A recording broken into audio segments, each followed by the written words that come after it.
قابل احترام معزز سامعین اور میری اسلامی و دینی ماں اور بہنوں، پچھلی تقریر سے یہ بات اچھے طریقے سے معلوم ہو گئی کہ عاشورے کا روزہ پہلے فرض تھا، لیکن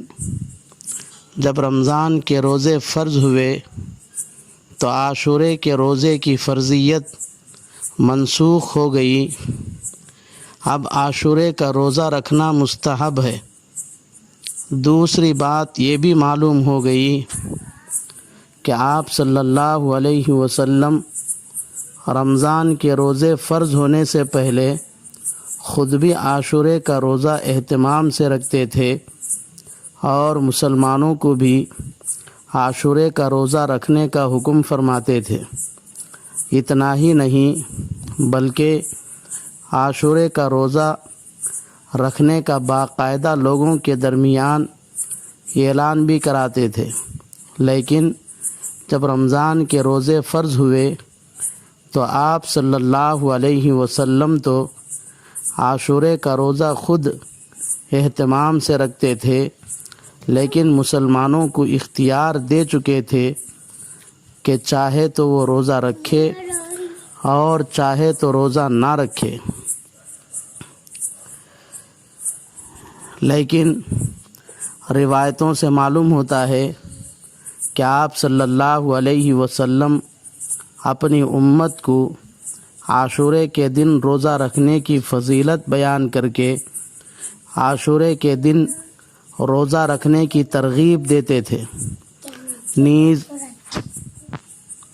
رسول اللہ صلی اللہ علیہ وسلم نے کبھی بھی بالارادہ اہتمام کے ساتھ کسی دن کے مقابلے میں کسی دوسرے دن روزہ رکھنے کی فضیلت بیان نہیں کرتے تھے، مگر دیگر مہینوں کے مقابلے میں رمضان المبارک کے روزوں کی فضیلت، اسی طرح دیگر ایام کے مقابلے میں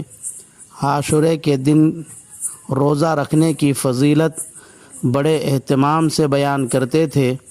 چنانچہ امام بخاری محمد بن اسماعیل علیہ الرحمہ نے رئیس المفسرین حضرت عبداللہ ابن عباس رضی اللہ تعالی عنہما سے روایت نقل کی ہے کہ حضرت عبداللہ ابن عباس رضی اللہ تعالی عنہما فرماتے ہیں کہ میں نے رسول اللہ صلی اللہ علیہ وسلم کو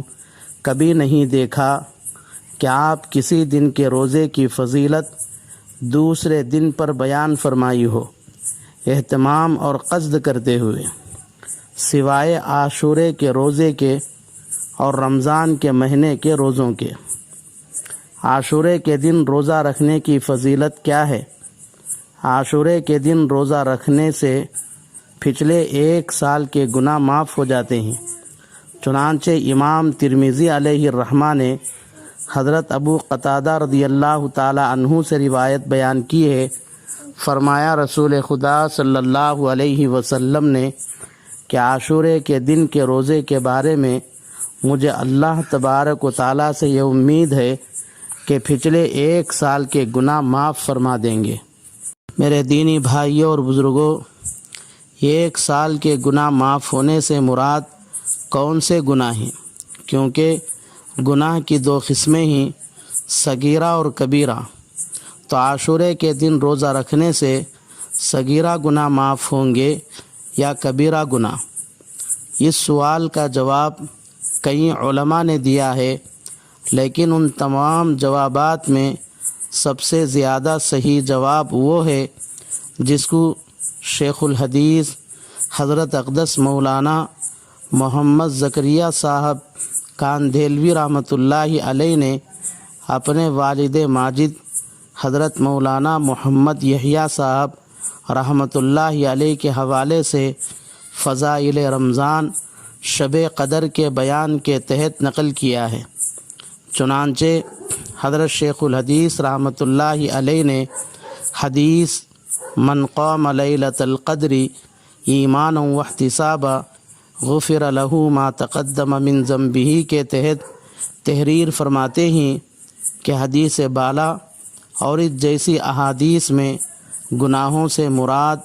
علماء کے نزدیک صغیرہ گناہ ہوتے ہیں، اس لیے کہ قرآن پاک میں جہاں کبیرہ گناہوں کا ذکر آتا ہے ان کو الا من تابہ کے ساتھ ذکر کیا ہے۔ اسی بنا پر علماء کا اجماع ہے کہ کبیرہ گناہ بغیر توبہ کے معاف نہیں ہوتے، اس لیے جہاں احادیث میں گناہوں کے معاف ہونے کا ذکر آتا ہے علماء اکرام نے اس کو صغیرہ گناہوں کے ساتھ مقید فرمایا کرتے ہیں۔ میرے والد صاحب نور اللہ مرقدہ وبرد مسجدہ کا ارشاد ہے کہ احادیث میں صغائر کی قید دو وجہ سے مذکور نہیں ہوتی۔ پہلی وجہ تو یہ ہے کہ مسلمان کی شان ہرگز یہ نہیں ہو سکتی کہ اس کے ذمے کوئی کبیرہ گناہ ہو، کیونکہ جب بھی مسلمان سے کوئی کبیرہ گناہ ہو جائے تو جب تک توبہ کر کے اس کو اللہ کے دربار میں معاف نہیں کرا لیتا اس کو چین ہی نہیں آتا۔ دوسری وجہ یہ ہے کہ جب بھی اس طرح کے زرین موقع ہوتے ہیں جیسے شب قدر وغیرہ، تو اس وقت جو آدمی ثواب کی امید سے عبادت کرتا ہے تو ضرور اپنے گناہوں پر نادم اور شرمندہ بھی ہوتا ہے، اور گناہوں پر ندامت اور شرمندہ ہونا ہی توبہ کی حقیقت ہے، اور جب توبہ کی حقیقت پائی گئی تو کبیرہ گناہ معاف ہو ہی جاتے ہیں، لیکن صغیرہ گناہوں کی طرف عام طور پر دھیان نہیں جاتا، اس لیے وہ ذمے میں رہ جاتے ہیں جو اس طرح کے موقعوں پر معاف ہو جاتے ہیں۔ تو اللہ سے دعا ہے کہ اللہ تبارک و تعالی تمام مسلمانوں کو عاشورے کا روزہ رکھنے اور اپنے صغیرہ گناہوں کی معافی اللہ سے کرانے کی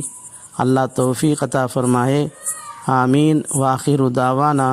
ان الحمد للہ رب العالمین۔